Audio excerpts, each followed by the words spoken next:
Bagamat natalo ang New Orleans Pelicans laban sa Los Angeles Lakers kanina, hindi pa rin naging madali ang laro para sa LA. Pinahirapan sila ni Trey Murphy matapos itong magtala ng 42 puntos, 5 rebounds at 3 assists, isang performance na halos buhatin ang Pelicans hanggang dulo.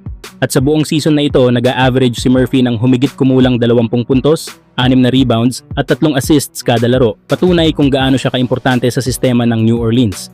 Kung ganitong klaseng forward ang makukuha ng Lakers sa isang trade, siguradong aangat agad ang usapan tungkol sa pagiging title contender ng LA. Lalo pat umiikot ngayon ang mga balita na posibleng buksan ng Pelicans ang trade talks para kay Trey Murphy. Ang problema lang, hindi ito magiging madali para sa Lakers. Dahil sa malaking kontrata ni Murphy, kakailanganin nilang isakripisyo ang mahahalaga nilang asset para lang matapatan ang value ng nasabing forward. Kayo mga idol, ano ang masasabi nyo? Dapat bang gumawa ng matinding hakbang ang Lakers para makuha ang forward ng Pelicans? O masyado itong malaking risk para sa kinabukasan ng team? Samantala, kulang naman sa naging effort si DeAndre Ayton kahit nagtala pa ito ng double-double performance laban sa New Orleans Pelicans kanina. Kung matatandaan, noong mga nakaraang laro ay may mga parinig si Ayton sa kanyang post-game interview patungkol sa kawalan niya ng touches sa bola na siyang naging dahilan ng pagkadismaya niya sa kanyang mga kasamahan. Pero kahit pa hindi siya masyadong nabibigyan ng mga play sa opensa, inaasahan pa rin na gagawin ni Ayton ang kanyang pangunahing trabaho bilang sentro, ang pagkuha ng offensive rebounds at pagiging matatag sa depensa, dahil hindi lang naman opensa ang sukatan para masabing epektibo ang isang big man gaya ni Ayton. Sa ikalawang quarter ng laro kontra Pelicans, may isang play na kitang-kita ang kakulangan niya sa effort, kung saan halos walang ginawa sa pag-contest sa rebound at depensa.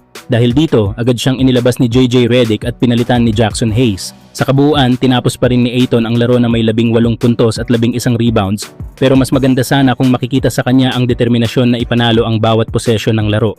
Kung ikukumpara kay Jared Vanderbilt, malinaw ang kaibahan sa effort. Mapadepensa man o paghabol sa offensive rebounds, walang pakialam si Vando kung mataas o mababa ang kanyang mga numero. Ang mahalaga, ginagawa niya ang lahat ng kaya niya para makatulong sa panalo ng koponan. Nagtapos si Vanderbilt na may 7 puntos, 8 rebounds, 4 na assists at 2 steals, at malaking bahagi ang kanyang hustle sa naging panalo ng Lakers kontra Pelicans. Kayo mga idol, ano ang masasabi niyo sa kakulangan ng effort ni DeAndre Ayton sa depensa ng Lakers? Samantala, mukhang seryosong gumagalaw ang Los Angeles Lakers sa trade market habang papalapit ang trade deadline. Ayon sa ulat ni Evan Sideri ng Forbes, nakipag-ugnayan na ang Lakers sa Sacramento Kings para alamin ang availability ng tatlo at D-guard na si Keyon Ellis. Isa si Ellis sa mga hinahanap ng Lakers ngayon, isang depensibong guard na kayang bumantay sa perimeter at may kakayahang tumira mula sa labas. Kaya naman hindi nakakapagtaka na interesado ang Los Angeles na isama siya sa kanilang rotation.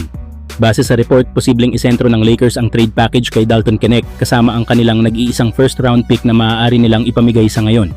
Ngunit ayon sa Sacramento, naghahanap sila ng hindi bababa sa isang first round pick kapalit ni Ellis na nagpapakita kung gaano nila ito pinahahalagahan.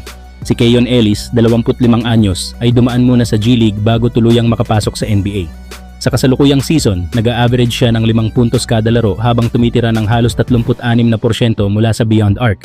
Sa kabuuan ng kanyang karera sa Sacramento, mas kapansin-pansin ang kanyang efficiency kung saan lampas 41% ang kanyang shooting sa 3, patunay ng kanyang consistency bilang shooter. Samantala, mas lalaki pa ang bala ng Lakers sa hinaharap dahil inaasahan na magkakaroon sila ng 3 available na first round picks na maaari nilang gamitin sa mas malalaking trade moves, kasama pa ang ilang pick swaps kung kakailanganin. Habang sinusubukan ng Lakers na palakasin ang kanilang depensa at depth sa likod ng kanilang mga bituin, malinaw na si Keyon Ellis ay isa sa mga target na swak sa kanilang pangangailangan ngayon. Kayo mga idol, sa tingin nyo ba sulit isugal ng Lakers ang pick para kay Keyon Ellis o mas dapat silang maghintay para sa mas malaking trade?